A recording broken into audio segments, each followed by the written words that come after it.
राधे राधे मित्रों,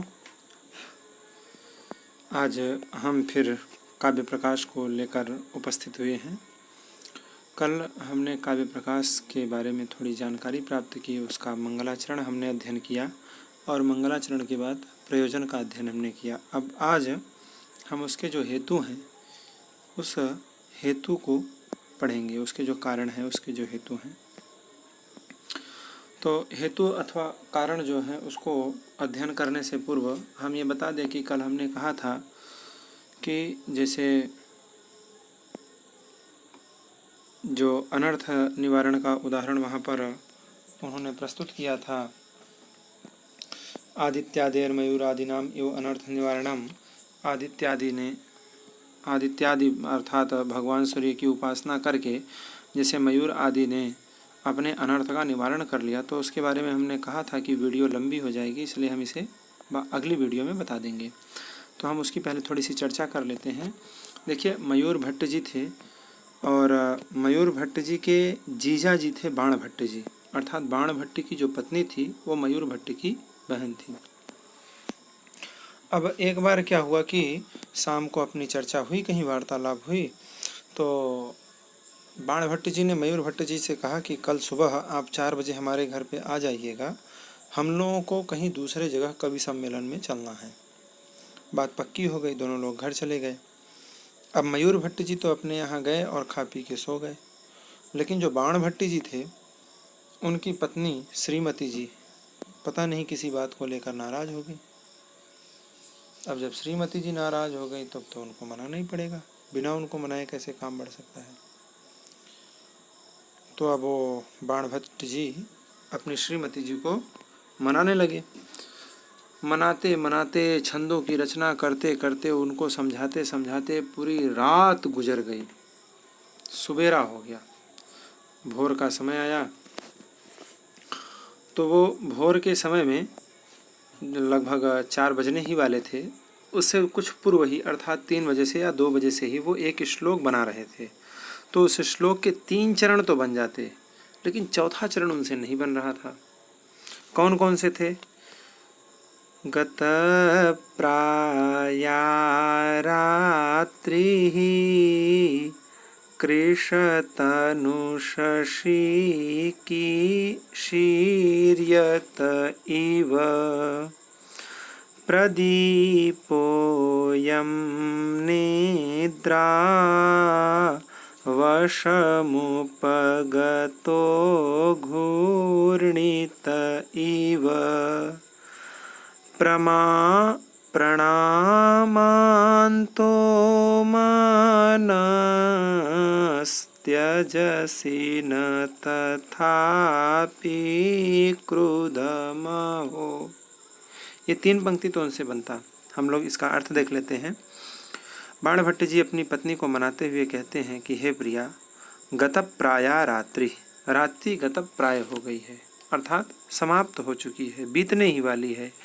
कृष तनु शशि शीर्यत इव, जो शशि है वो भी कृष तनु हो गया है, उसका भी शरीर कृष हो गया है। और शीर्यत इव अर्थात अब वह अस्त होने ही वाला है, अस्त होने के लिए जा रहा है। प्रदीपोयम, अयम प्रदीप, यह जो दीपक है वह भी निद्रा वशमुपगतो, निद्रा के वशीभूत होकर के घूर्णित इव, घूर्णित हो रहा है, झपकी ले रहा है। और क्या हो रहा है? तो कह रहे हैं कि प्रणामांतो मानस त्यजसि न तथापि क्रुधम हो। यद्यपि प्रणामांत, यद्यपि प्रणाम कर रहे हैं, लेकिन प्रणाम से मान की जो समाप्ति है अगर वह हो जाती है, प्रणाम से क्या होती है? प्रणामांतो मानस त्यजसी, प्रणाम से मान की समाप्ति हो जाती है, पर न तथापि क्रोधम हो, लेकिन फिर भी तुम अपना क्रोध क्यों नहीं छोड़ रही हो? न तथापि क्रोधम हो त्यजसी, फिर भी तुम अपने क्रोध को क्यों नहीं छोड़ रही हो? इतनी पंक्ति वो बार बार गाते बाण भट्ट जी, लेकिन उनसे पता नहीं क्यों इसका चौथी जो पंक्ति है वो नहीं बन पाती थी। तब तक मयूर भट्ट जी आ गए, क्योंकि 4 बज गया। जब मयूर भट्ट जी आए तो उन्होंने इसके आगे की पंक्ति कुच प्रत्यासत्या कुच प्रत्यासत्या हृदयमपि ते चंडी कठिनम। वो चौथी पंक्ति बोलते हैं, कहते हैं हे चंडी, ते हृदयम अपि, तुम्हारा हृदय भी कुछ प्रत्यासत्या कठिनम, जैसे किसी कुंवारी लड़की का, जो अभी नवयौवना लड़की है, नई बिल्कुल कुंवारी अवस्था को प्राप्त लड़की है, उस कन्या के स्तन जैसे बहुत कठोर होते हैं, ऐसा ही ते हृदयम अपि कठिनम, ऐसा ही तुम्हारा हृदय भी क्या हो गया है, बिल्कुल कठिन हो गया है, कठोर हो गया है, इसलिए इतना मनाने पर भी तुम नहीं मान रही हो। जैसे ही मयूर भट्ट जी की बहन ने यह पंक्ति सुना तो वो ये नहीं समझी कि यह आवाज़ किसकी है, सीधे उसने श्राप दे दिया कि जिसने भी यह पंक्ति उच्चारण किया है उसे कुष्ठ रोग हो जाए, उसे कोढ़ हो जाए। और बस जैसे ही उन्होंने श्राप दिया तो मयूर भट्ट जी को कोढ़ हो गया। बाद में जब पता चला कि अरे ये तो हमारे भाई हैं तो पछतावा हुआ। फिर मयूर भट्ट जी ने प्रत्येक दिन एक एक श्लोक की रचना की और 100 दिनों में जब 100 श्लोकों की रचना कर लिए तो उसी सूर्य शतक के द्वारा ही उन्होंने भगवान सूर्य की उपासना की, जिससे उनका जो कुष्ठ रोग था वो पूर्णतया समाप्त हो गया। अब हम आगे की तरफ चलते हैं पाठ को लेकर के। तो कह रहे हैं एवं अस्य प्रयोजनम उक्त्वा कारणम आह। अब इन्होंने क्या प्रयोजन बतला दिया है। काव्य का जो प्रयोजन था, काव्य में श्रेष्ठ कृत व्यवहार विदेशी वेद रक्षत सद्य पर निवृत्त कांता संमित तयोपदेश विजय, वो हमने अध्ययन कर लिया है। अब यहाँ कारण बताते हैं, हेतु बताते हैं। प्रयोजनम उक्त्वा माने प्रयोजन को कह करके, बोल करके, बतला करके, और कारणम आह। अब यहाँ पर कारण की चर्चा करते हैं। कारण क्या क्या है तो कह रहे हैं शक्तिर्निपुणतालोक शास्त्र काव्याद्यवेक्षणात् काव्यज्ञ शिक्षयाभ्यास इति हेतुस्तदुद्भवे। हेतु का तात्पर्य है कि अगर इतनी चीज़ें होंगी तब तो काव्य का निर्माण हो सकता है, अगर इसमें से एक भी चीज़ न हो तो काव्य का निर्माण नहीं हो सकता। शक्तिर्निपुणतालोक शास्त्र काव्याद्यवेक्षणात् काव्यज्ञ शिक्षयाभ्यास इति हेतुस्तदुद्भवे। हम लोग देख लेते हैं कौन कौन से हेतु हैं। तो इसमें 3 हेतु हैं। पहली चीज़ तो शक्ति होनी चाहिए, शक्ति की निपुणता होनी चाहिए, पूरी शक्ति होनी चाहिए। शक्ति क्या होती है वो आगे हम चर्चा करेंगे। लोक और शास्त्र इन दोनों का बोध होना चाहिए। काव्याद्यवेक्षणात्, काव्य आदि के परिवेक्षण से, उसका अनुशीलन करने से लोक और शास्त्र दोनों प्रकार का जो व्यवहार है, लोक व्यवहार और शास्त्र का जो व्यवहार है, उन दोनों में क्या होनी चाहिए, निपुणता होनी चाहिए। तीसरी बात काव्यज्ञ शिक्षायाभ्यास, जो काव्यज्ञ हैं, पंडित हैं, विद्वान हैं, गुरुजन हैं, उनके द्वारा शिक्षा प्राप्त करके अभ्यास करना चाहिए। उनके पास बैठ करके बार बार जो शिक्षा आपने प्राप्त की है उस शिक्षा, जो वो शिक्षा देते हैं उस शिक्षा के द्वारा आप क्या करें, अभ्यास करिए। ये 3 हेतु हैं। इति हेतुस्तदुद्भवे, जब ये तीनों हेतु होती हैं तद उद्भवे, तब काव्य का क्या होता है, उद्भव होता है, काव्य प्रकट होता है। अगर इन तीनों हेतुओं में से किसी भी एक हेतु का अभाव हो तो काव्य प्रकट नहीं हो पाएगा। व्याख्या पूर्वक हम इसका अध्ययन करेंगे। तो इसमें लिखा है शक्ति ही कवित्व बीज रूप। शक्ति किसको कहते हैं तो कवि में रहने वाला जो कवित्व धर्म है, उस कवित्व धर्म का बीज रूप ही क्या है, शक्ति है। ये संस्कार विशेष होता है, संस्कार विशेषई। आगे कहते हैं याम विना काव्यम न प्रसरेत, जिसके बिना काव्य का प्रसारण नहीं हो पाता है, काव्य की रचना नहीं हो पाती है। अगर मान लीजिए आपने कर भी लिया तो प्रसृतम व उपहसनीयम स्यात्, अगर आपने प्रसृत कर भी लिया, काव्य की रचना कर भी ली, तो वह उपहसनीय हो जाती है, हंसी का पात्र हो जाता है, अर्थात उसमें किसी भी प्रकार की कोई क्वालिटी नहीं रह जाती है। अब दूसरी हेतु आ गई हमारी कौन सी, लोक शास्त्र काव्याद्यवेक्षणात्, लोक शास्त्र काव्य आदि का परिवेक्षण। लोक क्या है तो कह रहे हैं लोकस्य स्थावर जंगमात्मक लोकवृत्तस्य। लोकस्य माने जो लोक में रहने वाले स्थावर जंगम इत्यादि हैं, वृक्ष हैं, पेड़ पौधे हैं, पशु पक्षी हैं, मनुष्य हैं, इनका क्या होना चाहिए, इनको लोक वृत्त से, लोक में जो वृत्ति, लोक में जो रहने वाले हैं उन्हीं को कहते हैं लोक। शास्त्राणाम छंदो व्याकरणा विधान कोश कला चतुर्वर्ग गज तुरग खड्गादि लक्षण ग्रंथानाम, ये हो गया शास्त्र। शास्त्र किसको कहते हैं तो कह रहे हैं छंद है, छंद माने वेद इत्यादि, व्याकरण है, अभिधान कोश है, शब्दकोश इत्यादि, कला है, नाट्य कला इत्यादि, नाचना गाना, चतुर्वर्ग धर्म अर्थ काम मोक्ष, इसको चतुर्वर्ग कहते हैं। गज माने हाथी हो गया, तुरग माने घोड़ा हो गया, खड्ग माने खड़ इत्यादि हो गया।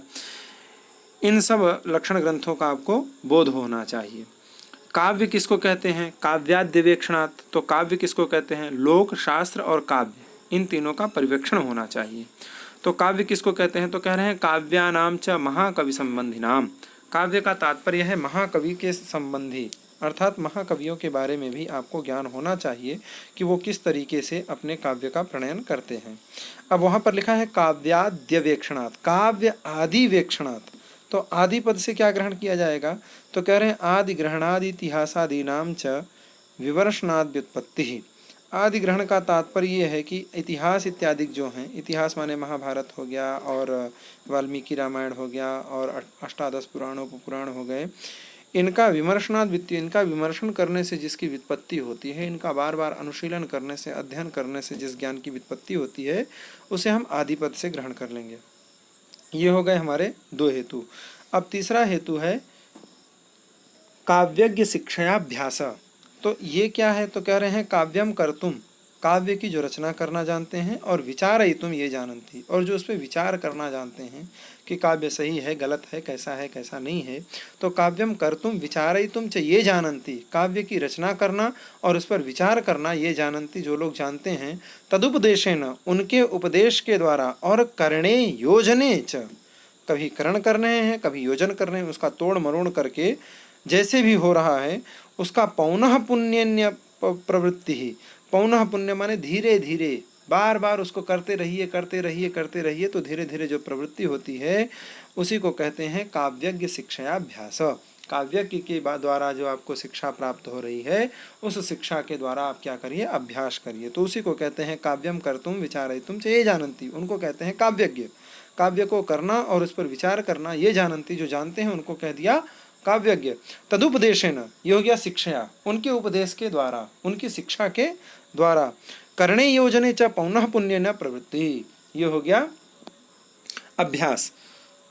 करणे योजने, कभी आप करण करिए, तोड़िए फिर जोड़िए, ऐसा तोड़ मरोड़ करके पौनः पुण्य न बार बार करिए, ऐसा एक बार मत करिए, उससे क्या होगी आपकी प्रवृत्ति हो जाएगी, आपको बोध हो जाएगा। इति त्रयः समुदिता, यह तीनों जब समुदित रहेंगे, मिले रहेंगे, तभी आप काव्य का निर्माण कर सकते हैं। न तो व्यस्ता, अगर ये भिन्न भिन्न हो जाएं, अलग अलग हो जाएं, तो आप काव्य का निर्माण नहीं कर सकते हैं। तात्पर्य ये है कि अगर शक्ति की निपुणता हो आपके अंदर, लोक शास्त्र का ज्ञान न हो अथवा काव्यज्ञ शिक्षाभ्यास न हो, तो भी आप काव्य का निर्माण नहीं कर सकते हैं। अथवा केवल काव्यज्ञ शिक्षाभ्यास हो, लोक शक्ति न हो, काव्य शास्त्र की शक्ति न हो, तो भी आप काव्य का निर्माण नहीं कर सकते हैं। तो वही कह रहे हैं न तो व्यस्ता तस्य काव्यस्योद्भवे निर्माणे, तस्य काव्य के उद्भव में, उसके निर्माण में, उसके समुल्लास में, समुल्लास माने उसका विकसित होना, उसका फैलना, उसका चमकना, उसका प्रसृत होना, उसमें हेतु, ये तीनों हेतु हैं, एक वचन का प्रयोग किया गया है। न तु हेतव माने अलग अलग अगर इन हेतुओं को रख दिया जाए तो ये काव्य को न तो निर्माण कर सकते हैं और न तो उसको समुल्लासित ही कर सकते हैं, न उसका विस्तार कर सकते हैं, न उसका प्रणयन कर सकते हैं। जब ये हेतु रहेंगे, अर्थात एक वचन का प्रयोग है, अर्थात ये तीनों मिले हुए रहेंगे, तभी काव्य का निर्माण भी हो सकता है और उसका प्रसरण भी हो सकता है। अब उन्होंने तीनों बातें बता दी, मंगलाचरण भी कर लिए, फिर प्रयोजन भी बता दिया, उसके बाद हेतु भी बता दिए। अब वो किसी ने पूछा कि भाई आप काव्य मानते किसको हैं, काव्य का लक्षण क्या है आपके हिसाब से, तो ये कह रहे हैं एवं अस्य कारणम उक्त्वा स्वरूपम आह। अब इस प्रकार से कारण को बतला करके अब स्वरूप को आह, स्वरूप को कह रहे हैं। क्या है इनका स्वरूप, तो कह रहे हैं तद दोषौ शब्दार्थौ सगुणा वननं कृते पुनः क्वापि। ये देखिए काव्य का लक्षण है, काव्य के लक्षण को जितने भी काव्य शास्त्रियों ने लिखा है, वो चाहे मम्मट जी हो, चाहे विश्वनाथ जी हो, चाहे आनंदवर्धन जी हो, चाहे भामह जी हो, कोई भी हो, चाहे पंडित राज जगन्नाथ जी हों, सबके लक्षणों को प्रायः कंठस्थ अवश्य कर लेना चाहिए कि किसके मत में क्या काव्य का लक्षण है, कौन किसको काव्य मानता है। जैसे ये शब्दार्थ को ही काव्य मान लेते हैं, शब्दार्थ से ही मतलब है इनको। तो वही कह रहे हैं तद दोषौ तद अदोषौ, तद माने वो जो काव्य है वो कैसा होना चाहिए, तो अदोषौ, दोष से रहित होना चाहिए, काव्य में दोष नहीं होने चाहिए। शब्दार्थौ, तो बोले दोष कहाँ रहता है, तो बोले शब्दार्थों में, शब्द में दोष रहेगा अथवा अर्थ में दोष रहेगा। सगुण, गुण से युक्त होने चाहिए, और अनलंकृति पुनः क्वापी, अनलंकृति होना चाहिए, अर्थात अलंकार हो तब भी ठीक है, नहीं है तब भी कोई बात नहीं है। इससे अलंकार से किसी प्रकार की काव्य की हानि नहीं है। देखिए यहाँ एक पॉइंट समझने वाली है। अनलंकृति कहने का तात्पर्य ये है कि जैसे व्यक्ति है, व्यक्ति अगर आभूषणों को धारण करता है तो भी ठीक है, और कोई गरीब है वो नहीं धारण करता है तो भी ठीक है। ऐसा थोड़ी है जो अलंकारों को धारण करेगा, आभूषणों को धारण करेगा वो मनुष्य होगा, और जो आभूषण नहीं पहनेगा वो जानवर हो जाएगा, ऐसी तो बात नहीं है। हाँ, उसके अंदर दोष और गुण, इसी से पता चलता है कि उसके अंदर मनुष्यत्व धर्म है अथवा जानवरत्व धर्म है। अगर उसके अंदर पशुत्व धर्म रहेगा तो पशु कहलाएगा, और अगर उसके अंदर मनुष्यत्व धर्म रहेगा तो मनुष्य कहलाएगा। इससे अलंकार से, आभूषणों से कोई विशेष मतलब नहीं है। बस इतनी ही छोटी सी बात है समझने की, बाकी इसमें कोई परेशानी नहीं है। अब हम उसका उदाहरण भी देखेंगे। कह रहे हैं दोष गुणालंकारा वक्ष्यन्ते, दोष गुण और अलंकार को ये आगे कहेंगे, जैसे भी अवसर प्राप्त होगा, अवसर प्राप्त होने पर ये दोष गुण और अलंकार की चर्चा करेंगे। क्वापीत्यनैतदाह, जो इन्होंने क्वापी कहा है, तद दोषौ शब्दार्थौ सगुणावलंकृते पुनः क्वापी, तो क्वापी शब्द का अर्थ बता रहे हैं कि क्वापी शब्द का क्या तात्पर्य है। तो कहते हैं यत् सर्वत्र सालंकारौ क्वचित् तु स्फुटालंकार विरहेपि न काव्यत्व हानि। यत् सर्वत्र सालंकारो, यद्यपि सर्वत्र सभी जगह जो काव्य है वो कैसा हो, अलंकार से युक्त हो, लेकिन क्वचित् तु, अगर कहीं कहीं स्फुट रूप से अलंकार विरह, अलंकार का विरह है, माने स्पष्ट रूप से जहाँ पर अलंकार नहीं भी दिख रहा है, तो न काव्यत्व हानि, इससे काव्यत्व की कोई हानि नहीं है। यद्यपि सब जगह अलंकार होने चाहिए, काव्य में अलंकार रहने से उसकी शोभा बढ़ जाती है। जैसे व्यक्ति विशेष अगर अलंकृत हो जाए, कोई स्त्री हो बहुत खूबसूरत हो, अगर उसके ऊपर अलंकार को भी धारण करा दिया जाए तो वो और उसकी चार चांद लग जाते हैं, उसकी खूबसूरती और बढ़ जाती है। इसी तरीके से यत् सर्वत्र सालंकारो, सभी जगह अलंकार हैं, लेकिन क्वचित तो स्फुटालंकार विरहेपि न काव्यत्व हानि, अगर कहीं कहीं स्फुट रूप से, प्रत्यक्ष रूप से अलंकार नहीं भी दिखाई दे रहा है तो इससे काव्यत्व की कोई हानि नहीं होती है। बोले आपके पास कोई उदाहरण है, तो ये उदाहरण है। देखिए ये ऐसा जोरदार उदाहरण है कि अगर आपको इंटरव्यू में या कहीं भी कोई ऐसा प्रश्न कर रहा है कि आप कोई ऐसा एक श्लोक बोलिए जिसमें अलंकारों का प्रयोग न किया गया हो, तो आप ये श्लोक बेधड़क बोल दीजिए। प्रमाण मांगे तो बोल दीजिए मम्मट जी ने कहा है। कौन सा है श्लोक? तो यह कौमार हरः स एव हि वरस्ता एव चैत्र क्षपास् ते चोन्मीलितमालती सुरभयः प्रौढाः कदम्बानिलाः सा चैवास्मि तथापि तत्र सुरता व्यापारलीलाविधौ रेवारोधसि वेतसि तरुतले चेतः समुत्कंठते। ये शार्दुल विक्रीडित छंद है।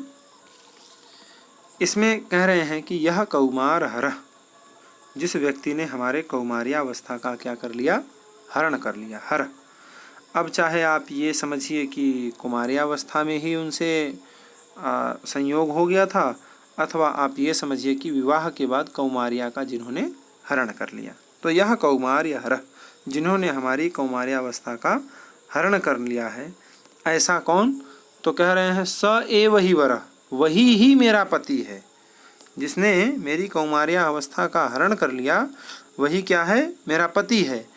ता एव चैत्र क्षपा, और वही यहाँ पर चैत्र मास की क्या है, क्षपा है, उज्ज्वल रात्रियां हैं, धवल रात्रियां हैं, चांदनी रात है। और तो कह रहे हैं ते चोन्मीलित मालती सुरभयः प्रौढ़ाः कदम्बाः नीला।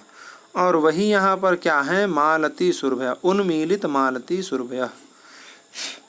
उन्मीलित माने खिली हुई जो मालती है, उस मालती को स्पर्श करके चलने वाली जो हवा है, वही यहाँ पर क्या है, सुगंधित वायु भी बह रही है।